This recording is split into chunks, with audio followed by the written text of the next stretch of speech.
जय Hind. Welcome to today exam classes. दोस्तों, इस वीडियो में हम राजस्थान ग्राम विकास अधिकारी भर्ती परीक्षा 2021 के लिए राजस्थान के कुछ मोस्ट इंपॉर्टेंट क्वेश्चन आंसर याद करेंगे, जो आपके राजस्थान ग्राम विकास अधिकारी भर्ती परीक्षा के नए पैटर्न पर आधारित हैं। अगर दोस्तों आप भी ग्राम विकास अधिकारी भर्ती परीक्षा की तैयारी कर रहे हैं तो इस वीडियो को लास्ट तक जरूर देखें और इन सभी राजस्थान के मोस्ट इंपॉर्टेंट क्वेश्चन आंसर को जरूर याद करें, क्योंकि ये सभी प्रश्न हैं जो बार बार रिपीट होने वाले प्रश्न भी हैं और आपके नए सिलेबस में भी ये सवाल शामिल हैं। इसलिए इन सभी सवालों को आप जरूर याद करें। तो चलिए देखते हैं पहला प्रश्न। पहला प्रश्न है, राजस्थान के किस जिले में भाखड़ा नागल बांध से सबसे अधिक सिंचाई होती है? तो ऑप्शन है हनुमानगढ़ जिले में, बीकानेर जिले में, चुरू जिले में या श्री गंगानगर जिले में। तो इसका सही ऑप्शन हो जाएगा ऑप्शन डी, यानी श्री गंगानगर जिला है जिसमें भाखड़ा नागल बांध से सबसे अधिक सिंचाई होती है। किस जिले में? श्री गंगानगर जिले में। और किस बांध से? भाखड़ा नागल बांध से। नेक्स्ट क्वेश्चन है, सोम कमला अंबा सिंचाई परियोजना किस जिले में स्थित है? तो ऑप्शन है डूंगरपुर में, चित्तौड़गढ़ में, उदयपुर में या बांसवाड़ा में। तो इसका सही जवाब देगा ऑप्शन है ए, यानी डूंगरपुर जिले में सोम कमला अंबा सिंचाई परियोजना स्थित है। किस जिले में? डूंगरपुर जिले में। नेक्स्ट क्वेश्चन है, राजस्थान में सिंचित क्षेत्र कुल कृषि भूमि कितने प्रतिशत हैं? तो ऑप्शन है 22, 24, 30 या 43%। तो इसका ऑप्शन सही हो जाएगा ऑप्शन सी, यानी राजस्थान में सिंचित क्षेत्र कुल कृषि भूमि है वो है 30%, यानी 100 में से 30% भूमि है वो राजस्थान में कृषि सिंचित क्षेत्र हैं। अगला नेक्स्ट क्वेश्चन है, राजस्थान में टायर व ट्यूब बनाने का सबसे बड़ा कारखाना कहाँ स्थित है?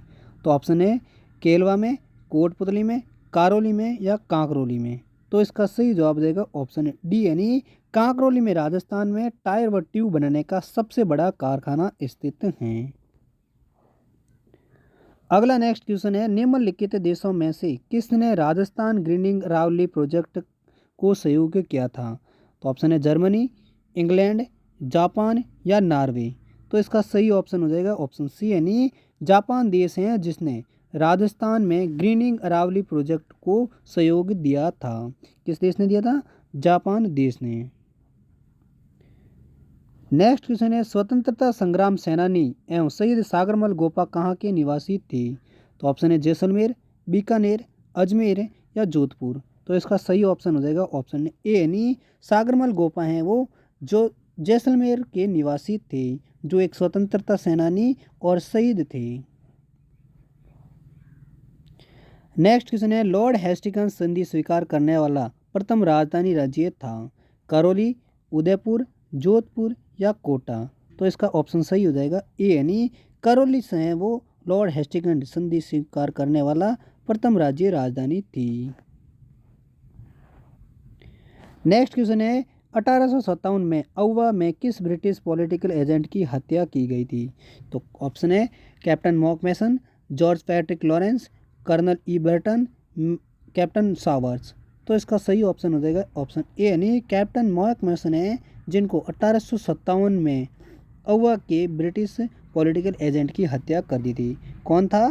कैप्टन मॉकमेसन की, जो एक ब्रिटिश पॉलिटिकल एजेंट था जिनकी 1857 में औवा में इसकी हत्या कर दी गई थी।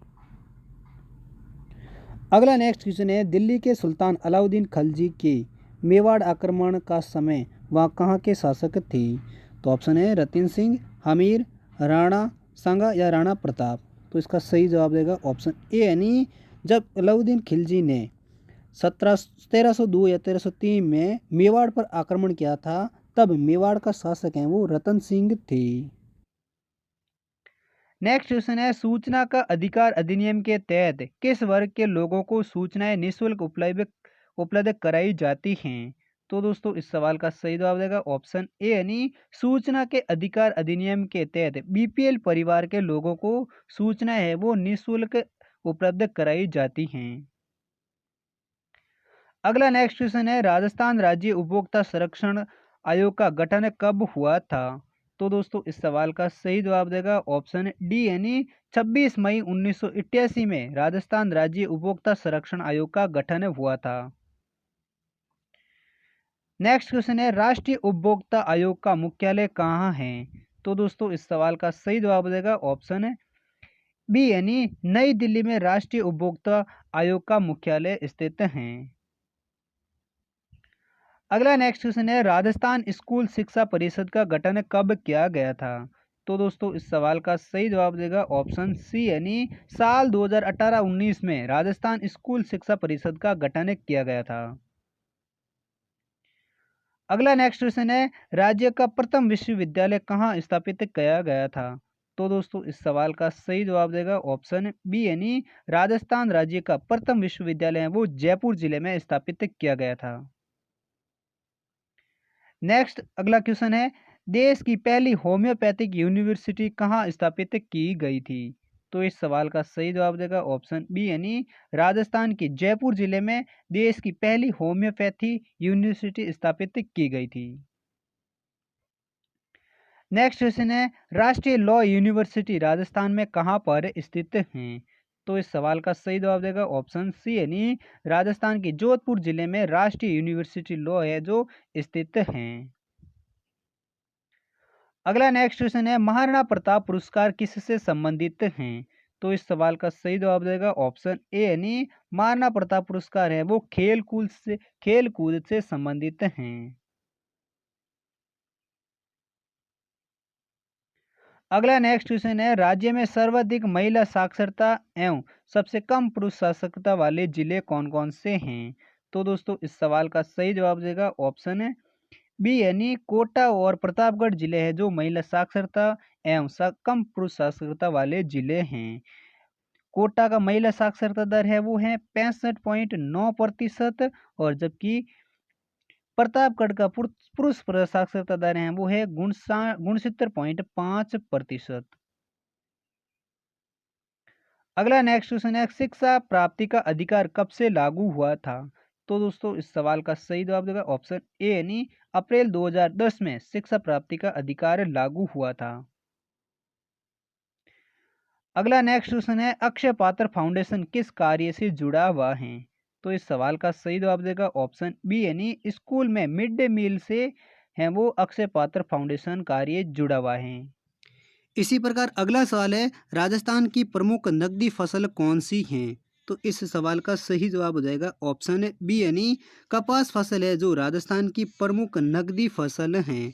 कौन सी फसल है जो नकदी फसल है राजस्थान की? कपास फसल। और कपास फसल है जो राजस्थान के हनुमानगढ़ और श्री गंगानगर जिले में सर्वाधिक पैदावार होती हैं। किस जिले में होती हैं कपास की फसल? वो होती है हनुमानगढ़ में और श्री गंगानगर जिले में राजस्थान में सबसे अधिक कपास की पैदावार होती हैं जो राजस्थान की सबसे प्रमुख नकदी फसल हैं। अगला सवाल है ऊसर भूमि किसे कहते हैं? तो इस सवाल का सही जवाब हो जाएगा ऑप्शन डी यानी खारी एवं लवणीय भूमि होती है जिसे ऊसर भूमि कहा जाता है। किसे कहते हैं ऊसर भूमि? खारी एवं लवणीय भूमि को ऊसर भूमि कहते हैं।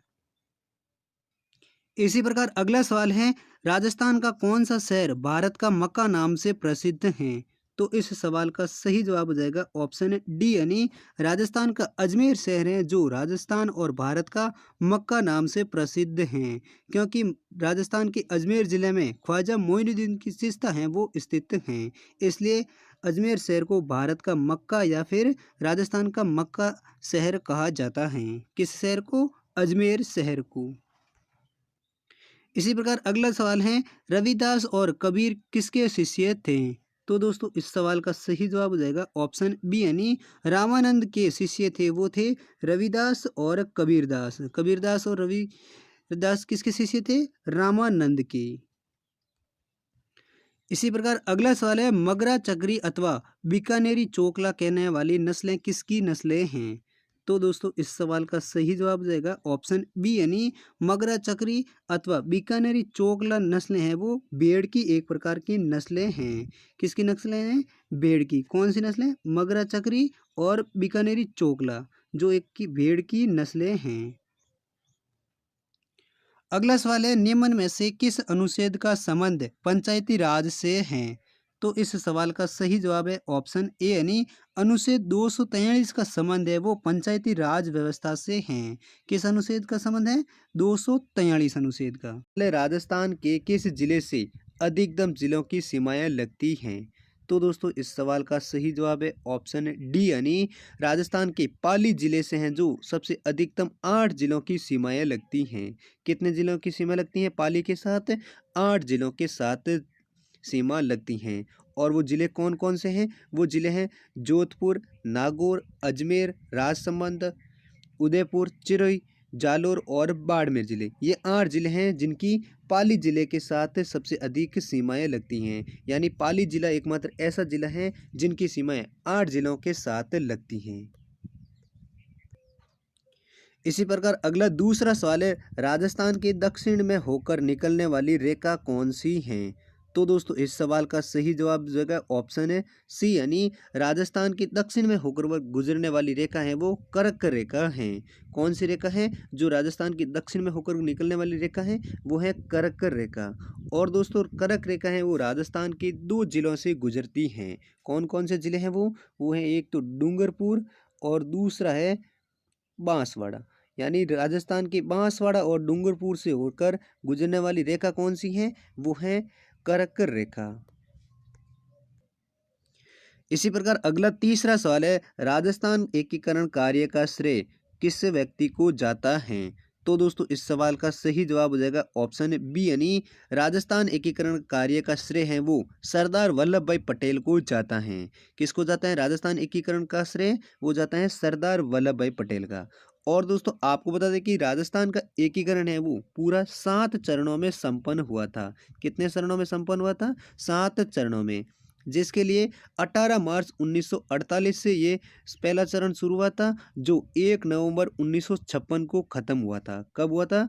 1 नवंबर 1956 को है वो राजस्थान का एकीकरण है वो पूर्ण रूप से संपन्न हुआ था।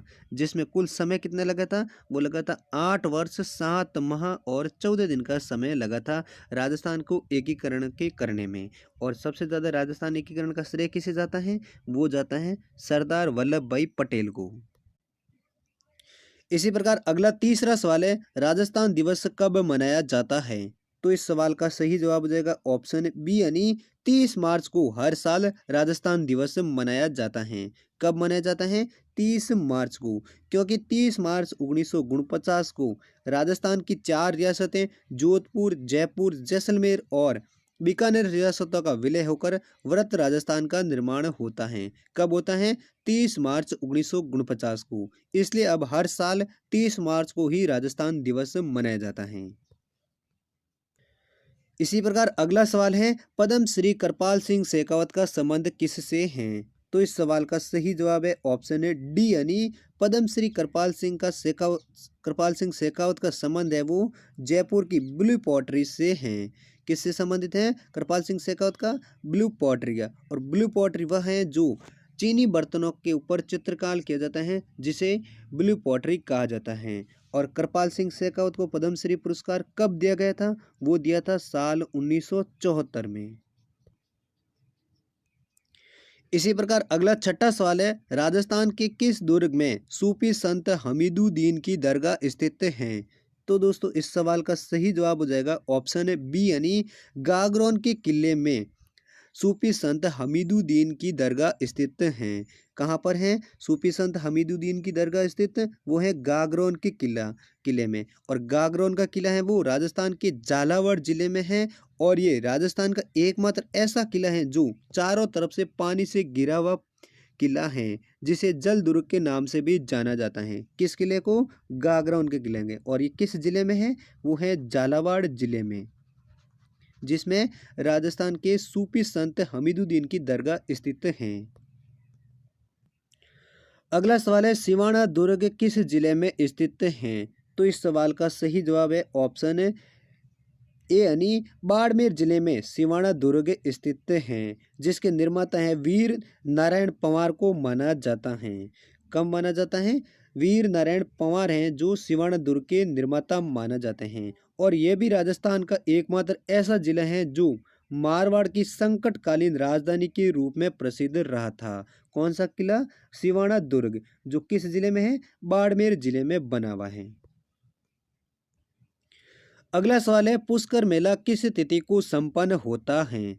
तो इस सवाल का सही जवाब है ऑप्शन ए यानी पुष्कर मेला है वो कार्तिक पूर्णिमा के दिन खत्म होता है। और ये मेला कार्तिक मास की एकादशी से शुरू होता है, जो कार्तिक पूर्णिमा के दिन संपन्न होता है। और ये पुष्कर मेला है वो राजस्थान के अजमेर जिले में लगता है। किस जिले में लगता है पुष्कर मेला? अजमेर जिले में। और ये कब शुरू होता है ये पूछे तो दोस्तों, तो ये है मेला है वो कार्तिक मास के एकादशी से शुरू होता है, जो कार्तिक पूर्णिमा के दिन संपन्न होता है। इसी प्रकार अगला सवाल है, विश्व में एकमात्र वृक्ष मेला कहाँ लगता है? तो दोस्तों इस सवाल का सही जवाब हो जाएगा ऑप्शन बी यानी जोधपुर के खेजड़ली गांव में विश्व का एकमात्र वृक्ष मेला भरता है। और ये अमृता देवी बलिदान के याद में मेला लगता है। कहाँ पर लगता है? जोधपुर के खेजड़ली गांव में। और किसकी याद में लगता है? वो लगता है अमृता देवी के बलिदान की याद में। और ये मेला कब भरता है ये पूछे तो दोस्तों, ये मेला भाद्रपद शुक्ल दशमी को आयोजित होता है। कब होता है? भाद्रपद शुक्ल दशमी को ये मेला आयोजित होता है। कहाँ पर होता है? राजस्थान के जोधपुर जिले के खेजड़ली गांव में होता है। अगला सवाल है, बागड़ी बोली किस जिले में बोली जाती है? तो इस सवाल का सही जवाब हो जाएगा ऑप्शन डी यानी डूंगरपुर जिले में बागड़ी बोली बोली जाती हैं। किस जिले में बोली जाती है बागड़ी बोली? डूंगरपुर तथा बांसवाड़ा जिले में। इस ऑप्शन में एक ही सवाल ऑप्शन दे रखा था, इसलिए डूंगरपुर जिला। अगर दो जिलों का पूछे तो डूंगरपुर और बांसवाड़ा जिले में है वो बागड़ी बोली बोली जाती हैं। अगला सवाल है, मारना कुंभा द्वारा लिखित संगीत ग्रंथ कौन सा है? तो इस सवाल का सही जवाब हो जाएगा ऑप्शन बी यानी संगीत राज हैं, जो मारना कुंभा द्वारा लिखित संगीत ग्रंथ हैं। कौन सा ग्रंथ है मारना कुंभा द्वारा लिखित संगीत ग्रंथ? वो है संगीत राज। अगला सवाल है, संत मावजी का जन्म कहाँ हुआ था? तो इस सवाल का सही जवाब है ऑप्शन सी यानी डूंगरपुर जिले में संत मावजी का जन्म 1714 ईस्वी में साबला गांव में हुआ था। कहाँ पर हुआ था? साबला गांव में। और कब हुआ था? 1714 ईस्वी में डूंगरपुर में संत मावजी का जन्म हुआ था। अगला सवाल है, चोप नामक आभूषण स्त्रियों द्वारा कहाँ पहना जाता है? तो इस सवाल का सही जवाब है ऑप्शन सी यानी चोप नामक आभूषण है, जो स्त्रियों के नाक में पहने जाने वाला एक आभूषण है। कौन सा आभूषण? चोप आभूषण, जो कहाँ पर पहना जाता है? स्त्रियों के नाक में पहने जाने वाला आभूषण है। इसी प्रकार अगला सवाल है, झुनझुन का हवा महल किसे कहा जाता है? तो इस सवाल का सही जवाब है ऑप्शन डी यानी झुंझुनू का जो खेतड़ी महल है, जिसे झुंझुनू का हवा महल कहा जाता है। किसे कहा जाता है? खेतड़ी महल को झुंझुनू का हवा महल कहा जाता है। और खेतड़ी महल का निर्माण है वो 1770 ईस्वी में हुआ था। कब हुआ था? 1770 ईस्वी में खेतड़ी महल का निर्माण हुआ था, जिसे झुंझुनू का हवा महल कहा जाता है। अगला सवाल है, मध्यकाल में बयाना किसके लिए प्रसिद्ध था? तो दोस्तों इस सवाल का सही जवाब हो जाएगा ऑप्शन ए यानी बयाना क्षेत्र है वो मध्यकाल में नील की मंडी के लिए प्रसिद्ध था।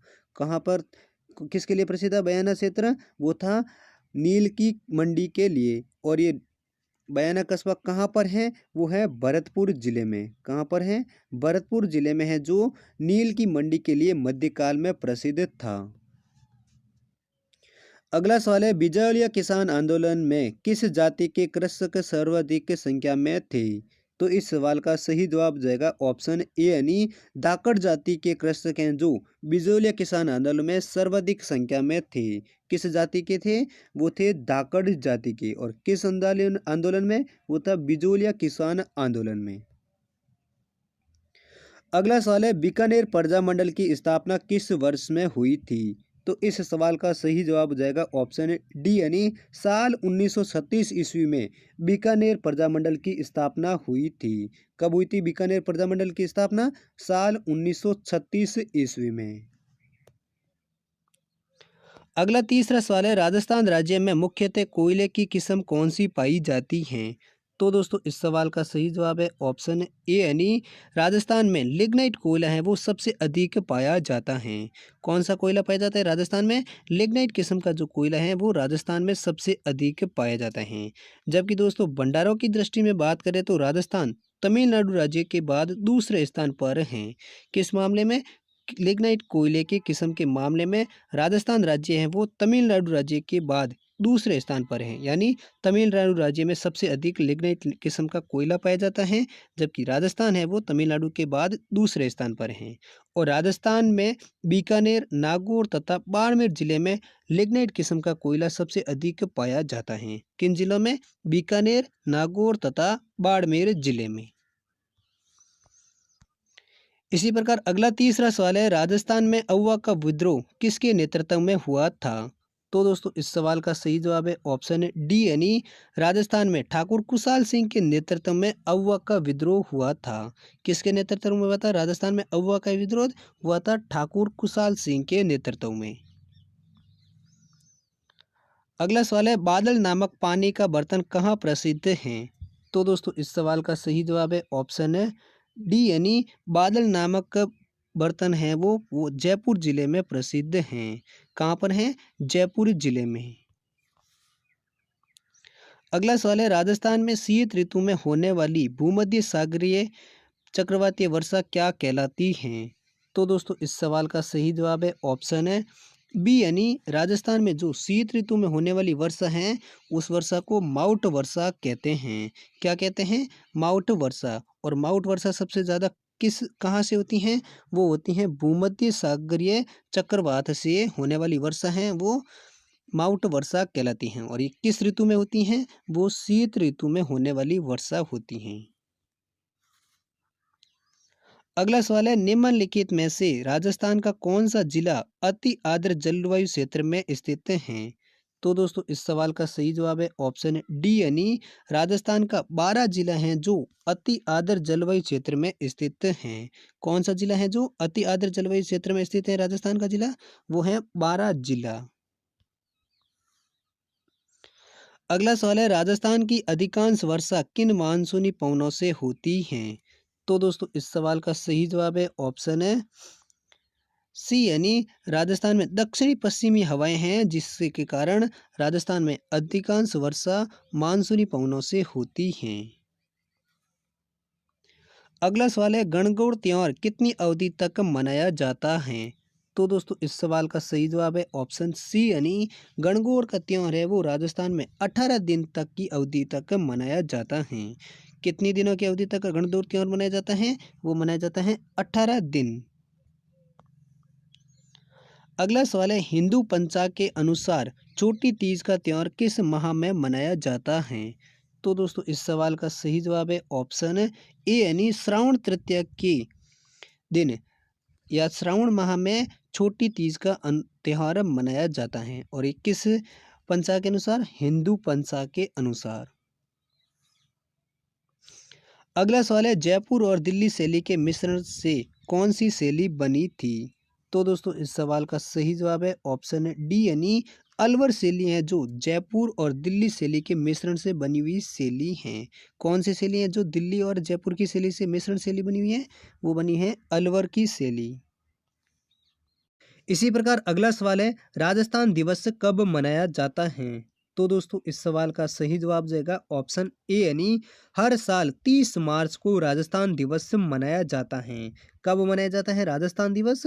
30 मार्च को।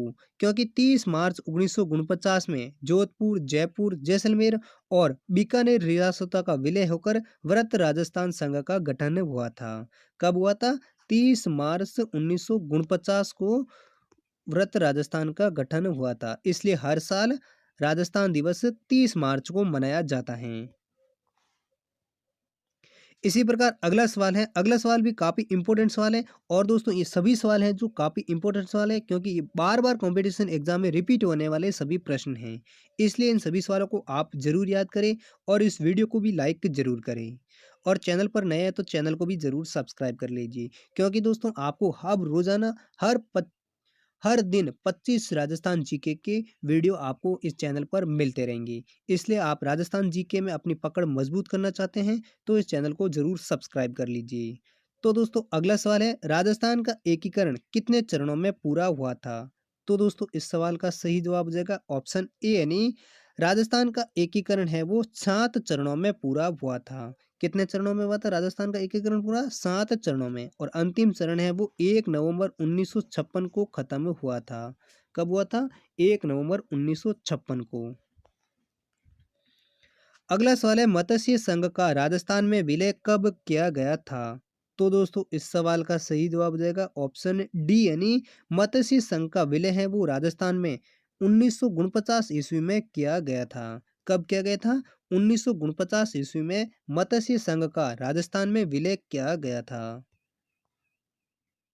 अगला सवाल है, विश्व का एकमात्र वृक्ष मेला कहाँ लगता है?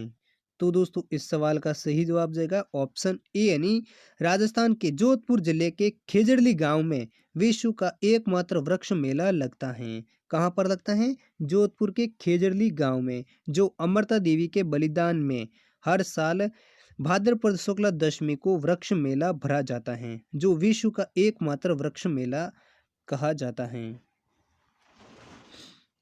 अगला सवाल है, राजस्थान के किस मेले को आदिवासियों का कुंभ मेला कहा जाता है? तो दोस्तों इस सवाल का सही जवाब जाएगा ऑप्शन सी यानी बेणेश्वर मेला है, जिसे राजस्थान का आदिवासियों का कुंभ मेला कहा जाता है। किस मेले को? बेणेश्वर मेला, जो राजस्थान के डूंगरपुर जिले में आयोजित होता है, जिसे आदिवासियों का कुंभ मेला कहा जाता है। अगला सवाल है, राजस्थान के किस किले में विजय स्तंभ स्थित हैं? तो दोस्तों इस सवाल का सही जवाब हो जाएगा ऑप्शन सी यानी राजस्थान के चित्तौड़गढ़ के किले में विजय स्तंभ स्थित हैं। किस किले में स्थित हैं विजय स्तंभ? वो है चित्तौड़गढ़ के किले में, जिसका निर्माण है वो मेवाड़ नरेश राणा कुंभा ने करवाया था। विजय स्तंभ का निर्माण किसने करवाया था? राणा कुंभा ने, जो कहाँ पर बना हुआ है? चित्तौड़गढ़ के किले में। अगला सवाल है, मेवाती बोली राजस्थान के किन क्षेत्रों में बोली जाती है?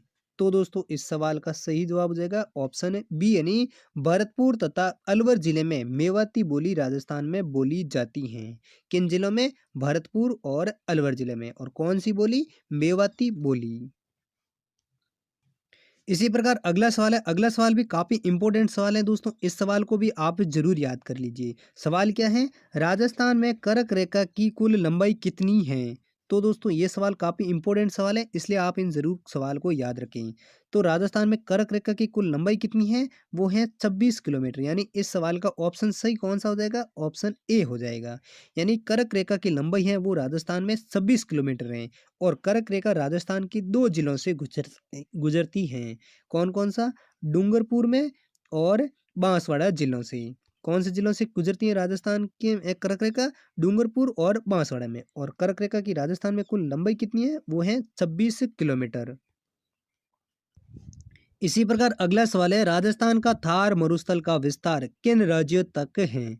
तो दोस्तों इस सवाल का सही जवाब हो जाएगा ऑप्शन डी यानी राजस्थान, पंजाब, गुजरात तथा हरियाणा राज्य तक राजस्थान का थार मरुस्थल का विस्तार फैला हुआ है। किन राज्य तक? पंजाब, गुजरात, हरियाणा और राजस्थान राज्य।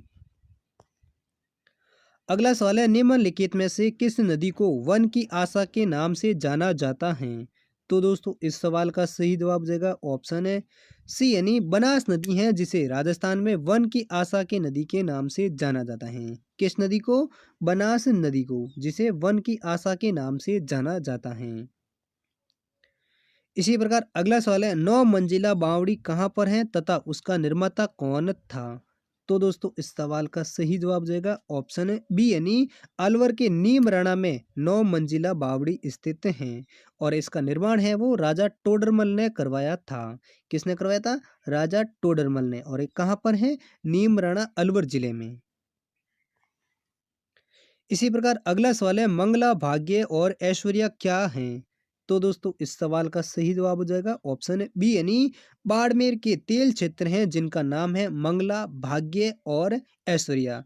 क्या नाम है? बाड़मेर के तेल क्षेत्रों के कुएं के नाम क्या हैं? मंगला, भाग्य और ऐश्वर्या। ये तीनों ही बाड़मेर के तेल क्षेत्रों के नाम हैं।